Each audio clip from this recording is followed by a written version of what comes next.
תוצאות של התעשייה הישראלית לא מלבבות אם אנחנו בוחנים מה קרה בעשורים האחרונים. אנחנו רואים ירידה של 9% במשקל התעשייה בתעסוקה במשק.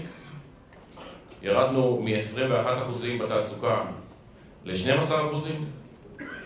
אנחנו רואים ירידה של 9% תוך 3 עשורים במשקל התעשייה בתוצר במשק. ירדנו מ-23% ל-14%. וזה מביא אותנו למקום של מחשבה איפה אנחנו נמצאים. בתפיסה שלי אני רואה את קו פרשת המים. היה קו פרשת מים אחד במשבר הכלכלי ב-2008-2009, וקו פרשת מים שני היה לפני כ3 שנים בעת המחאה החברתית. דוח טרכטנברג מופיע סביב העולם עם הדוח שלו כאילו זה המצאת המאה.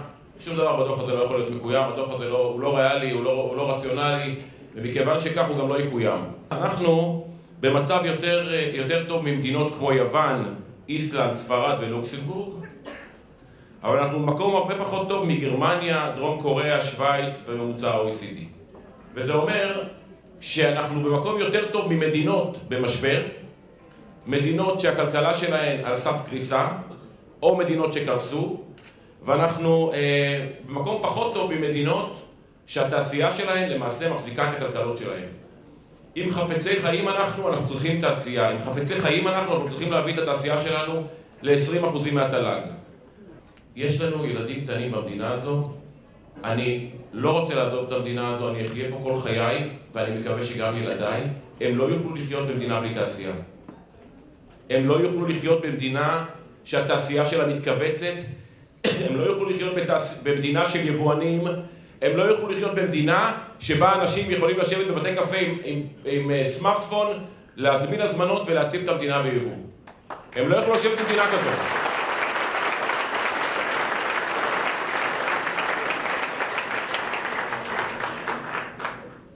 משנת 2013-2014 אנחנו רואים ירידה של 1.1% בענפי ההייטק, בתוצר בענפי ההייטק, ומועסקים ב-0.9%, וזה מוביל אותנו לשאלה, מי יהיה המנוע, הקטר הבא, אם אנחנו מחליפים את הקטר הזה.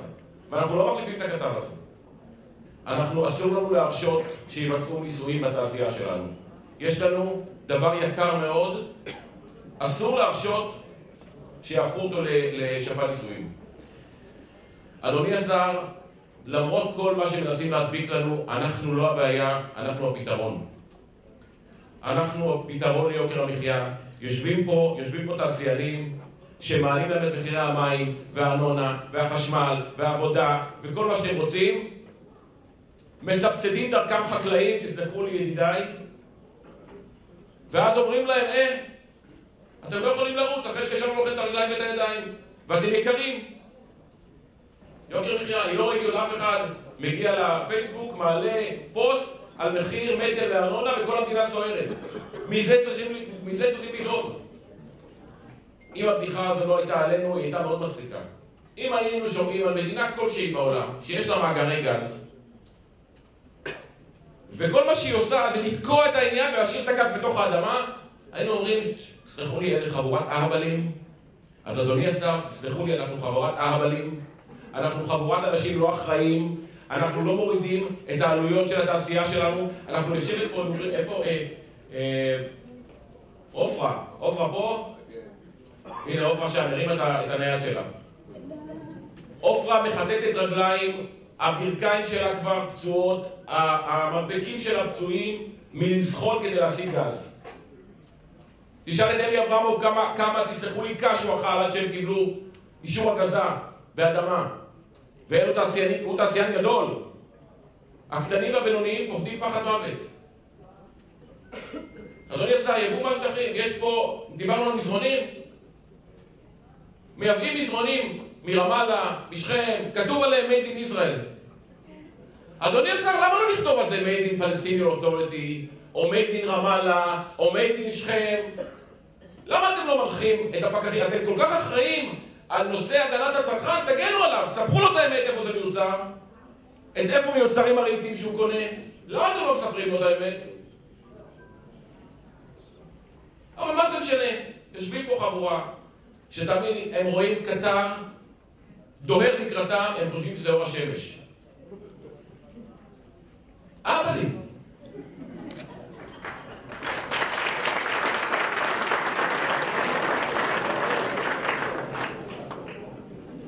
אנחנו במינוס 56% לעומת ארצות הברית, מינוס 17% בפריון לעומת המדינות הסקנדינביות, מינוס 7% לעומת מדינות מערב אירופה, אבל יש לי בשורה, אנחנו קצת יותר טובים ממזרח אירופה.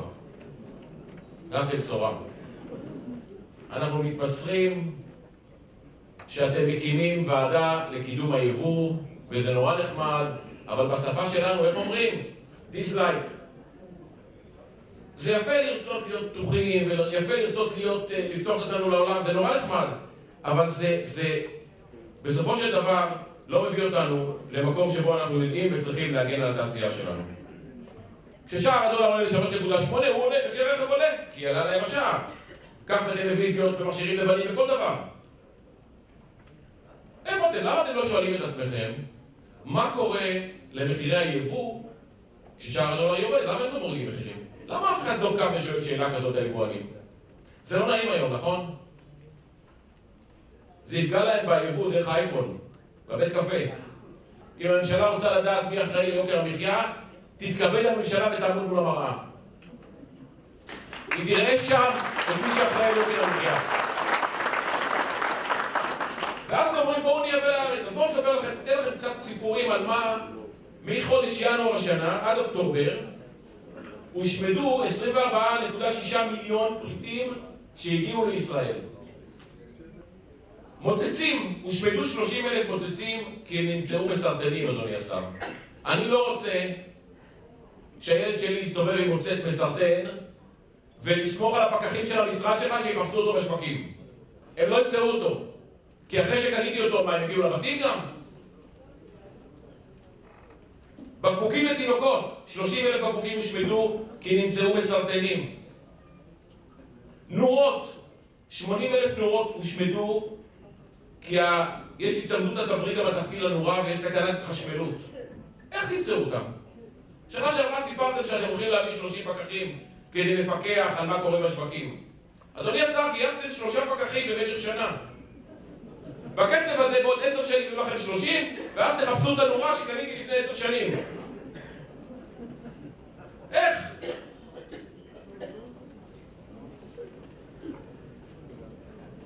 איך אמרתי? דיסלייק. תקימו ועדה לקידום הייצוא. עזבו את היבוא. ביבואנים תטפלו. ביבואנים תטפלו במוצרים שלא מיוצרים בישראל. תורידו את מחירי הרכבים, תורידו את מחירי סכיני הגילוח, תורידו את מחירי הדברים שלא מיוצרים בישראל. חסר לכם במה לטפל? רק בנו. אנחנו באים בקריאה אחראית, ואנחנו אומרים לך, אדוני השר, ולשר האוצר, המהלך שאתם עושים בנושא הרשות לחדשנות הוא נורא יפה מיתוגית, הוא לא רלוונטי. תקיימו איתנו דיון אמיתי בעניין הזה. הנושא הזה כואב לנו. אדוני השר, אין לנו ארץ אחרת. אין לנו ארץ אחרת, אבל לנו האדמה בוערת. ושנה שעברה היה פה שר האוצר, הקראתי לו שיר, בחרתי להקריא גם לך שיר היום. לא, זה לא חם שיר. כתב את השיר הזה מאיר אריאל, וקוראים לו עברנו את פרעה. עכשיו, אם אנחנו נקשיב למילים של השיר, הן כל כך רלוונטיות לגבינו, שבא לבכות. מס הכנסה הם יקלו ממגבר. מס ערך מוסף הם יקלו ממשדר. חברת החשמל יקלו לי מצבר, מנהל המים סתמו לי באר, ראיתי שאני מתדרדר למשבר, התחלתי הוזה, אבל עברנו את פרעה, נעבור גם את זה.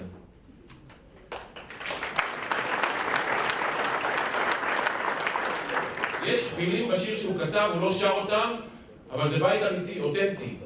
למדתי מקצוע מועיל ונחוץ, כדי שלא יהיה דחוק ולחוץ. התמדתי בו, הייתי חרוץ, ברם כישלון המערכת גם כן היה חרוץ. מצאתי את עצמי עם המקצוע בחוץ, הולך ורזה, אבל עברנו את פרעה, נעבור גם את זה. ועכשיו אני תקוע בזמן החדיש, ולמען האמת אני די אדיש, אף אחד מהאנשים פה לא אדישים. המצב אומנם ביש, אך איני מרגיש אין לי לב לכל החומר שהמרקם מגיש. תסלחו לי חבריי העיתונאים, חלאס, תרדו מאיתנו גם. ושלטון העם שוב יורד אל הכביש, ואני מתבזה, אבל עברנו את פרעה, נעבור גם את זה. שיהיה לך יום טוב, אדוני השר, שיהיה לכם יום נפלא. תודה.